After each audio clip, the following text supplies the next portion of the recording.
সবজি খেতে না চাইলে এইভাবে সবজি রান্না করে বাচ্চাকে খাওয়ান। আমি আলু বেগুন দিয়ে মাছের ঝোল করছি। প্রথমে আমি মাছটাকে নুন হলুদ দিয়ে মাখিয়ে রেখেছিলাম। এবার মাছটাকে আমি ভেজে নিচ্ছি। মাছটাকে উল্টে পাল্টে কড়া করে ভেজে নিলাম। এবার তুলে নেব। মাছটা ভাজা হয়ে গেলে এই তেল থেকে কিছুটা তেল বাদ দিয়ে দিন। এর মতো তেল হলেও কিছু করার নেই। এই তেলের মধ্যে দুটো শুকনো লঙ্কা, হাফ চামচ রাঁধুনি ফোড়ন দিন, আদা কাঁচা লঙ্কা বাটা আর জিরে গুঁড়ো দিয়ে ভালো করে কষিয়ে দিয়ে দিচ্ছি বেগুন আর আলুটা।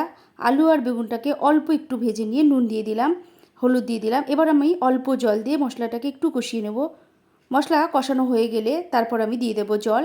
এখানে আমি ফুটন্ত জল দিয়ে দিলাম। এবার নুন আর হলুদ দিয়ে দিলাম। নুনটা আমি আগে জলের সঙ্গে দিয়েছিলাম, তাই দেখালাম না।